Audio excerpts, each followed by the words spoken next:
we did our Ohio State-Penn State breakdown on the Tuesday night show, and we did everything that you would want to know, but yet I don't think we did everything I wanted to know, or at least everything I wanted to say, because I listened to it and I said, you left a lot of meat on the bone there.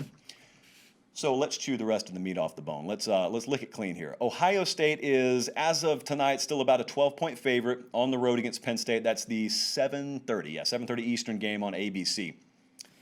I want to kind of draw parallels between this game and the Georgia-Alabama game a couple of weeks ago, because it seems like every time we have one of these few elite teams, Bama, Clemson, Ohio State essentially, it seems like every time we have one of those teams play a legitimate challenger, someone they're going to be less than a 2-touchdown favorite against, in other words, there are these same list of questions that people pull out of their back pocket. And they unfold the paper, and it says, is the gap closing? Okay, that's one of the quotes.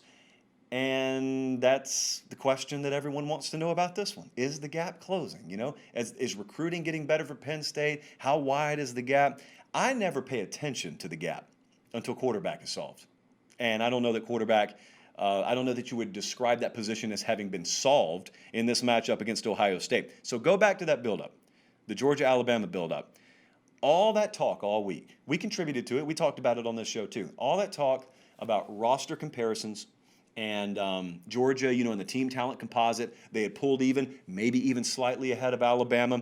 There were all sorts of position matchups and position breakdowns. And yet, what happened? When we got to Saturday, what happened? All of that, a lot of it was true. There was a lot of validity in it. It's happening here too. It's happening in this, because you could look at the Penn State-Ohio State matchup, and you could say, you know, you got Wilson, you got Olave, like that's a really good, they got a really good wide receiver core at Ohio State. And then you could look in the secondary, and you could say, hey, Penn State, probably the best set of defensive backs, at least that Ohio State will face, at least in the regular season in the Big Ten.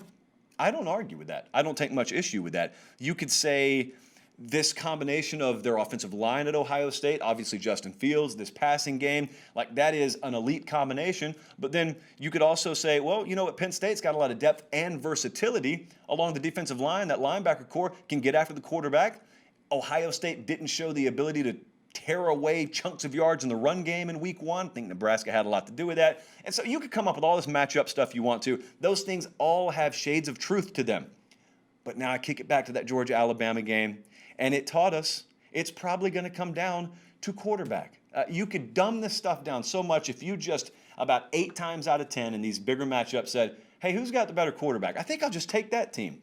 Can't promise they'll always cover. Can't promise they'll always win.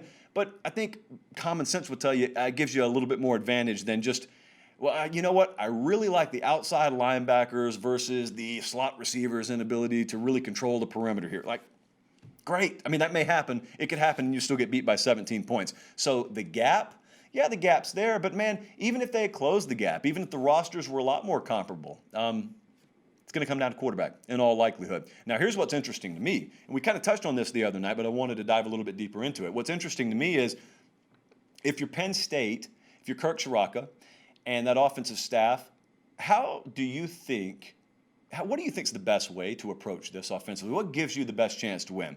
Because you can go 2 schools of thought here. You can either look at it and you can say, all right, they got a lot of explosive elements over there on their offense. We want to keep them off the field. We want to play ball control. We want to play keep away. And so we want to bleed clock, but at the same time, you got that option. Or you got the other option. You could look over there and say, yeah, they're loaded, but man, that's a green secondary. Yeah, they're loaded, but they're not exactly proven along that defensive line. Maybe our best shot here is to do the inverse of what we did against Indiana. And let's run some tempo on them. And let's count on being able to manufacture some confusion in their secondary. And let's get our yards and let's get our potential points that way. You know the risk there. I'm not so sure the reward makes sense a little bit more in the second category, because if you tell me that you're just going to try to slow bleed Ohio State to death, if you tell me you're going to try and suffocate them, I'm going to tell you you're going to have a long evening ahead of you. I don't care where you're playing. I don't care how many people are there. You're going to have a long afternoon. I think they got to try something offensively, philosophically, pretty radically different than they did last week. And to be honest with you, I think that probably was in the cards even if they had won last week. I don't think it's going to be a desperation reaction to losing. I just think philosophically they probably look at this and say, this gives us our best chance to win.